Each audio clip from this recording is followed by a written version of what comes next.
రామ్ కందమూల వనవాసంలో శ్రీరాముడు తిన్న ఆహారం ఇది. శ్రీరాముడు వనవాస సమయంలో తన భార్య సీత, తమ్ముడు లక్ష్మణునితో అధికంగా తిన్న ఆహారంగా దీన్ని చెప్పుకుంటారు. అందుకే దీన్ని రామ్ కందమూల దుంప అంటారు. వివిధ వ్యాధుల చికిత్సలో భాగంగా ఈ కందమూలాన్ని ఆయుర్వేదంలో వినియోగిస్తారు. ఇది ఎంతో ఆరోగ్యకరమైనది. వనవాసంలో శ్రీరాముడు ఈ కందమూలాన్ని తినడం వల్లనే సర్వ ఆరోగ్యవంతుడిగా ఉన్నారని చెబుతారు. దీన్ని ఇప్పటికీ రోడ్డుపైన అక్కడక్కడ అమ్ముతూ ఉంటారు. చిన్న ముక్కలుగా కోసి అందిస్తారు. దీని రుచి తీపిగా ఉంటుంది. పైన కొద్దిగా చక్కెర జల్లుకుని తినేవాళ్ళు కూడా ఉన్నారు. ఈ కందమూల దుంపను తినడం వల్ల జీర్ణక్రియ మెరుగుపడుతుంది. జీర్ణాశయ రుగ్మతలను తగ్గించడంలో ఇది సహాయపడుతుంది. దీనివల్ల పోషకాలు పెరుగుతాయి.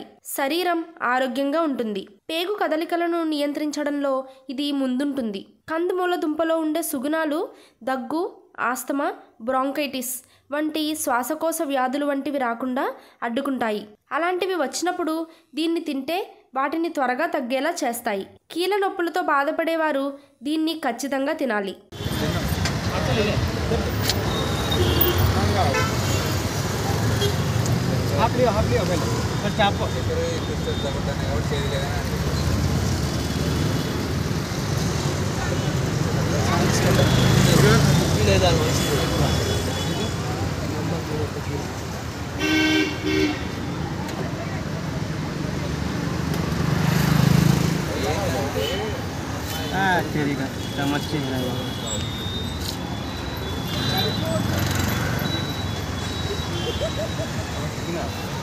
क्या है नाम?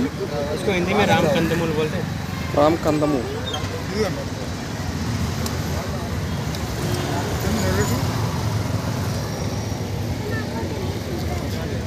यूट्यूब में वीडियो बना